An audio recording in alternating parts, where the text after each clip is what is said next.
Si tu veux apprendre ta religion correctement, viens me rejoindre sur ma plateforme en ligne Islami. Croyances, langue arabe, jurisprudence, tajwid, tafsir, sciences du hadith, comportement et exhortation. Tout cela dans une seule et même formation. Tu pourras apprendre les bases de ta religion avec des vidéos simples et détaillées. Pour plus de détails, clique sur le lien dans la description. Bonne vidéo. Assalamu alaikum wa rahmatullahi wa barakatuh. Dans cette nouvelle vidéo, nous allons définir ensemble le choix des époux, al-ikhtiyar. Nous diviserons cette vidéo en 3 parties. La première partie sera consacrée à la définition du mot ikhtiyar dans la langue arabe et dans le jargon islamique. Dans la deuxième partie, nous verrons quels sont les objectifs du mariage en islam. Nous constatons malheureusement dans la communauté un très grand nombre de divorces. Ces divorces sont pour la plupart dus à un mauvais choix de l'époux ou de l'épouse. Mais pour choisir correctement son prétendant ou sa prétendante, il est impératif pour le musulman de connaître les objectifs du mariage en islam. Lorsque le croyant connaîtra ses objectifs, il pourra ensuite choisir la personne qui lui permettra d'accomplir ses objectifs. Dans la troisième et dernière partie, nous verrons ce qu'il faut rechercher chez le prétendant ou la prétendante. Nous y verrons les critères que l'homme doit rechercher chez une femme et ce que doit rechercher la femme chez un homme. Sans perdre plus de temps, on passe à l'explication. Bismillahirrahmanirrahim. Alhamdulillahi rabbil alamin. Wassalatu wassalamu ala ashrafil anbiya wal mursalin. Nabiyyina Muhammadin wa ala alihi wa sahbihi ajma'in. Amma ba'd. La définition du mot ikhtiyar dans la langue arabe. L'origine du mot ikhtiyar vient des 3 lettres kha, ya, ra, qui forment le verbe khayara, qui signifie pencher vers quelque chose. Quant au mot ikhtiyar, il signifie le choix. La personne choisit une chose car elle a un penchant et une attirance pour elle. La définition dans le jargon islamique. Ce qui est voulu par ikhtiyar dans le chapitre du mariage, c'est le choix du futur prétendant ou de la prétendante en vue d'un mariage futur. L'objectif du mariage. Pour choisir correctement son époux ou son épouse, il est impératif pour le musulman de connaître l'objectif du mariage en islam. Le mariage religieux a des objectifs. Il est indispensable que le croyant ait en tête ses objectifs au moment de se marier. Il ne faut surtout pas que l'homme ou la femme ait comme vision du mariage l'assouvissement du désir charnel uniquement. Nous voyons malheureusement énormément de divorces au sein de la communauté musulmane, car beaucoup se marient sans même connaître les objectifs du mariage en islam. Celui qui a en mémoire ces objectifs pourra choisir la personne qui lui permettra de les atteindre. Parmi ces objectifs, il y a la descendance. Il s'agit de l'un des plus grands objectifs du mariage. Dans la vidéo sur la définition du mot sharia, le lien est dans la barre de description, nous avons vu que la législation islamique est venue pour préserver le sang et la famille. Avoir une descendance est donc l'un des meilleurs moyens pour préserver sa famille. Allah Azza wa Jal dit Wallahu ja'ala lakum min anfusikum azwajan wa ja'ala lakum min azwajikum banina wa hafadah wa razaqakum min at-tayyibat. Dans la sourate 16 au verset 72, d'après la traduction approximative, Allah Azza wa Jal dit Allah vous a fait à partir de vous-même des épouses, et de vos épouses il vous a donné des enfants et des petits-enfants, et il vous a attribué de bonnes choses. Ce noble verset nous indique que la descendance est un objectif très important en islam. L'affection et la miséricorde. L'affection, la complicité et la miséricorde entre les époux sont des objectifs du mariage. Il en est de même avec les enfants et la famille. Par nature, l'être humain a besoin de partager amour, complicité et miséricorde avec autrui. Ce besoin doit être obligatoirement comblé par le mariage, car s'il n'est pas fait dans le halal, il y a de fortes chances qu'il soit fait dans le haram.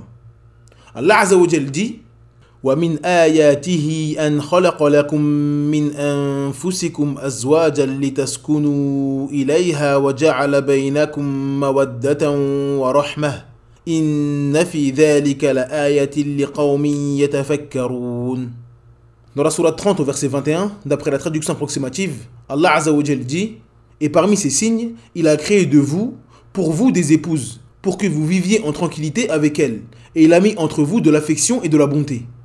Il y a en cela des preuves pour des gens qui réfléchissent. » La préservation du sexe et de l'honneur. Le mariage a également pour objectif de préserver le sexe de la personne, c'est-à-dire qu'il l'utilise dans ce qui est halal pour lui et non dans le haram.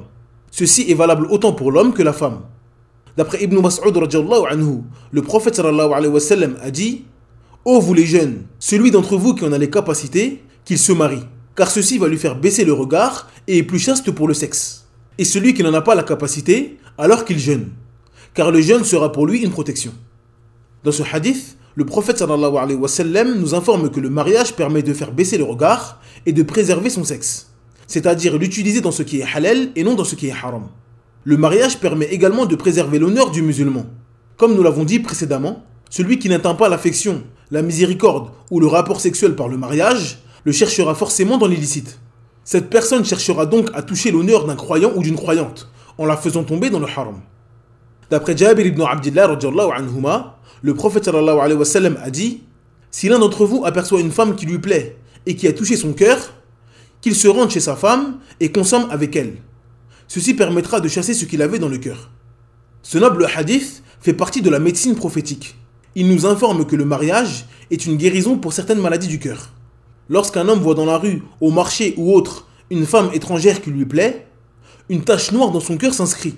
S'il ne l'enlève pas au plus vite et continue d'accumuler ces points noirs, il y a de fortes probabilités que son cœur noircisse et que cela le fasse tomber dans l'illicite. Le remède le plus efficace pour enlever ce point noir dans le cœur est de se rendre auprès de sa femme et d'avoir un rapport avec elle. Il s'agit ici d'un remède que beaucoup de gens mariés négligent. Nous voyons donc des hommes ne pas baisser le regard et tomber sous le charme d'une ou plusieurs femmes. Ils accumulent les points noirs dans leur cœur jusqu'à avoir du dégoût pour leurs femmes et ne plus vouloir les approcher. Dans cette époque très difficile où nous sommes bombardés d'images provocantes et dangereuses, le croyant doit s'accrocher aux remèdes et aux conseils prophétiques. Le renforcement de la société. Le mariage est un magnifique moyen de rassembler les membres d'une société ou d'une nation. Celui qui était un étranger pour vous hier devient votre beau-père ou votre beau-frère. Celle qui était une inconnue devient votre complice et la mère de vos enfants. L'entraide. Dans ce bas monde, nous vivons tous dans une société et un peuple. Chaque personne est une brique qui forme une immense société. Chaque brique a besoin de l'autre pour former une société unie et stable. Il faut également que chaque brique soit saine et solide pour qu'elle ne mette pas en péril la société. Par nature, l'homme a besoin de la femme et la femme a besoin de l'homme. Le mariage est donc l'union qui permet à chaque membre de la société d'être solide et complet. Le mariage permet donc à chaque membre de la société d'accomplir son rôle de la meilleure des manières. Il permet également à chaque individu d'avoir un soutien dans l'accomplissement des devoirs qu'il incombe à chacun. Cette entraide englobe les devoirs qui concernent le bas monde, mais également l'au-delà. Ce qu'il faut rechercher chez le prétendant ou la prétendante. Le choix du mari ou de l'épouse est un moment crucial pour le mariage. Ce choix est déterminant pour l'avenir du couple. Un bon choix peut amener joie et bonheur, tandis qu'un mauvais choix peut amener tristesse et chagrin. Le choix du mari ou de l'épouse doit reposer sur deux piliers fondamentaux: la droiture dans la religion et le bon comportement. Ces deux choses sont les socles que le croyant doit chercher chez une prétendante et la croyante chez un prétendant. Ces deux piliers ont besoin de ciment pour être solides et ne plus bouger. Ce ciment est le goût et ce vers quoi penche la personne. C'est-à-dire qu'il faut absolument choisir son prétendant ou sa prétendante en fonction de ce qu'on aime chez le sexe opposé. Ces caractéristiques concernent le physique, le comportement et même les aspects religieux. Ces trois choses sont essentielles dans le choix du futur époux ou épouse. Le messager d'Allah sallallahu alayhi wa sallam a dit: on épouse une femme pour 4 raisons: ses biens, sa lignée, sa beauté et sa religion. Tâche donc de choisir celle qui détient la religion. Dans ce hadith, le prophète sallallahu alayhi wa sallam cite les 4 choses qui amènent le plus fréquemment un homme à vouloir se marier avec une femme. Ensuite, le prophète a spécifié la religion afin d'inciter les croyants à chercher ce critère en priorité absolue. D'après Abu Hurairah radhiyallahu anhu, le prophète sallallahu alayhi wa sallam a dit: lorsqu'on vient à vous pour demander la main de votre fille, celui dont vous êtes satisfait de sa religion et de son comportement, alors mariez-le. Si vous ne le faites pas, il y aura sur la terre une épreuve et un grand désordre. Ce hadith montre que l'origine dans le choix d'un prétendant ou d'une prétendante est la religion et le comportement. Nous voyons malheureusement beaucoup de divorces dans notre communauté, car ces fondements sont délaissés durant le choix de l'époux ou l'épouse. Une maison avec des fondations bancales a toutes les chances de s'écrouler. En résumé, l'homme et la femme doivent choisir comme futur prétendant ou prétendante une personne ayant de la religion et de bon caractère, et doivent s'éloigner le plus possible des mauvais caractères. Cela doit se faire bien évidemment, sans exagération. Il ne s'agit pas de chercher un homme ou une femme sans défaut, avec la piété des compagnons du prophète sallallahu alayhi wa sallam. Il faut certes être intransigeant sur des points et des fondements importants, mais patienter sur la personne en ce qui concerne le reste. D'après Abu Hurairah radhiyallahu anhu, le prophète sallallahu alayhi wa sallam a dit qu'un croyant ne déteste pas une croyante. S'il déteste un de ses comportements, il sera satisfait par un autre de ses comportements. Les critères à rechercher chez une femme. L'islam nous a donné les qualités qu'un homme doit chercher chez une femme pour avoir un mariage réussi. Parmi ces qualités, il y a la piété. D'après Amr ibn al-Asr, le prophète sallallahu alayhi wa sallam a dit « Ce bas monde est une jouissance, et la meilleure des jouissances dans ce bas monde est la femme pieuse. » D'après Sa'd ibn Abi Waqqas, le prophète sallallahu alayhi wa sallam a dit « Il y a 3 choses qui causent le bonheur du fils d'Adam, et 3 qui causent son malheur. Les 3 causes de bonheur sont une femme pieuse, une maison agréable et une bonne monture. Les 3 causes de malheur sont une mauvaise femme, une maison étroite et une mauvaise monture. » L'obéissance. Abu Hurairah a dit « On demanda au prophète « Quelle femme est la meilleure pour le mariage ?» Le prophète répondit « Celle qui réjouit quand on la regarde, qui obéit quand on lui demande et qui ne contredit pas dans ce que l'on déteste. » L'affection et la fécondité. D'après Ma'qil ibn Yasar, le prophète sallallahu alayhi wa sallam a dit « Mariez-vous avec la femme Wadoud et Waloud, car je souhaite avoir la plus grande communauté le jour du jugement. » Une femme Wadoud signifie une femme aimante. Ce n'est pas juste une femme qui vous aime, c'est une femme qui fait tout pour obtenir votre amour. Elle cherche à faire tout ce que vous aimez pour que l'amour que vous avez envers elle augmente. Une femme Waloud est une femme fertile, c'est-à-dire une femme qui peut avoir beaucoup d'enfants. Pour savoir cela, l'homme regarde les femmes de la famille de la future prétendante. Sa mère, ses sœurs, ses tantes ou ses cousines. Il regarde si elles ont eu beaucoup d'enfants. La virginité. Jabir ibn Abdillah a dit « Le prophète me dit « Es-tu marié ?» Oui, répondis-je. « As-tu épousé une vierge ou une femme ayant déjà été mariée ?» Je dis « Une femme ayant déjà été mariée. » Le prophète rétorqua « Pourquoi n'as-tu pas épousé une femme vierge? Tu aurais folâtré avec elle et elle aurait folâtré avec toi. » Je dis alors « C'est que j'ai des sœurs. J'ai voulu épouser une femme qui s'occuperait d'elles, les coifferait et les prendrait en charge. » Dans ce hadith, le prophète sallallahu alayhi wa sallam incita Jabir à épouser une femme vierge. Car de manière générale, la femme qui n'a jamais connu d'homme est plus proche et plus attachée à son mari. Comme nous l'avons dit précédemment, l'amour, la miséricorde et l'affection sont les objectifs du mariage. Donc une femme qui n'a jamais connu d'homme est plus susceptible de remplir ce critère qu'une autre. De plus, la jalousie naturelle de l'homme le pousse à vouloir une femme qui n'a connu que lui. Mais malheureusement, beaucoup de gens comprennent mal cette notion et pensent qu'une femme divorcée est moins bien religieusement qu'une femme vierge, ou qu'il est mal d'épouser une femme ayant déjà été mariée. Ceci est une très mauvaise compréhension. Nous avons cité précédemment les objectifs du mariage en islam. Si un homme estime qu'une femme peut l'aider à accomplir tous ses objectifs, il doit se marier avec elle sans hésiter, qu'elle soit vierge ou non.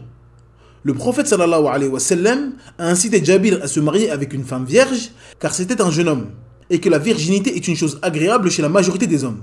Ce hadith ne signifie en aucun cas qu'il est mal d'épouser une fille ayant déjà été mariée. Ceci est prouvé par les actes mêmes du prophète Mohammed sallallahu alayhi wa sallam, qui s'est marié uniquement avec des femmes ayant déjà été mariées, à l'exception de Aïcha radhiyallahu anha.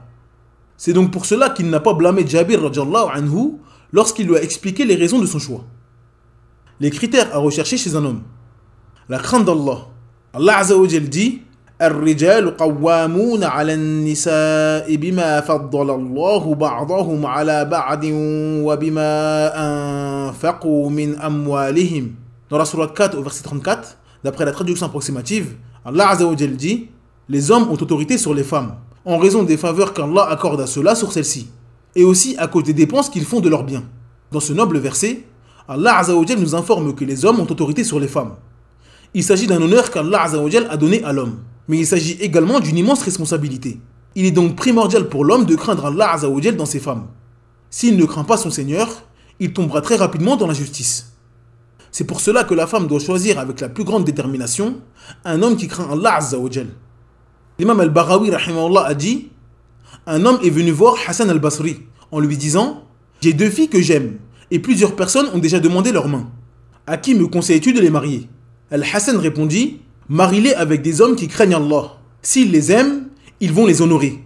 Et s'ils les détestent, ils ne leur feront pas d'injustice. » Fin de citation. Pour éviter de tomber sur un mari injuste, la femme doit chercher un prétendant connu pour sa religiosité et sa crainte d'Allah. Se marier avec un homme qui craint Allah ne garantit pas un mariage heureux et plein d'amour. Mais la femme qui choisit un homme qui craint Allah Azza wa Jal sera à l'abri de l'injustice ou de la violence. Un homme bon est facile à vivre.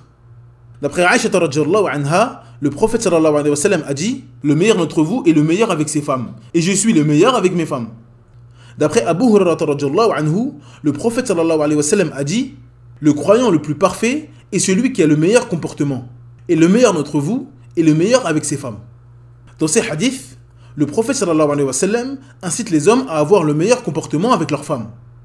Mais ce hadith est également une incitation à la femme de choisir l'homme ayant le meilleur des comportements. Avant de se marier, elle doit savoir comment il se comporte avec son entourage, ses sœurs, sa mère, ses amis et même les inconnus. Comment avoir un bon prétendant? Allah Azza wa Jal dit Al-khabithatu lil-khabithina wal-khabithuna lil-khabithat wat-tayyibatu lit-tayyibina wat-tayyibuna lit-tayyibat Ulaika mubarra'una mimma yaquluna lahum maghfiratun wa rizqun karim. Dans la sourate 24 au verset 26, d'après la traduction approximative, Allah Azza wa Jal dit les mauvaises femmes aux mauvais hommes, et les mauvais hommes aux mauvaises femmes. De même, les bonnes femmes aux bons hommes, et les bons hommes aux bonnes femmes. Ceux-là sont innocents de ce que les autres disent, et ils ont un pardon et une récompense généreuse. L'imam As-Sa'di rahimahullah a dit à propos de ce verset toute personne mauvaise parmi les hommes et les femmes, que cela soit dans la parole ou les actes, convient à une personne mauvaise comme elle. Et toute personne bonne parmi les hommes et les femmes, que cela soit dans la parole ou les actes, correspond et convient à une bonne personne. Fin de citation. Comme nous l'avons dit précédemment, le croyant doit choisir la piété et le bon comportement pour son futur mariage. Cependant, il n'est pas concevable qu'une personne qui baigne dans les péchés et la désobéissance tombe sur une personne pieuse avec un bon comportement. Le meilleur moyen d'avoir une femme pieuse et vertueuse est de l'être soi-même. Et le meilleur moyen d'avoir un mari qui craint Allah est de craindre Allah soi-même, d'obéir à ses ordres et s'éloigner de ses interdits. Cette vidéo est maintenant terminée. Merci de l'avoir suivie jusqu'à la fin. N'hésitez pas à télécharger le PDF de cette explication. Le lien est dans la barre de description. N'oubliez pas de vous abonner à la chaîne et d'activer la cloche de notification afin de ne rater aucune vidéo. En attendant, je vous dis Assalamu alaikum wa rahmatullahi wa barakatuh. Subhanakallahumma bihamdik. Ashhadu an la ilaha illa ant. Astaghfiruka wa atubu ilaik.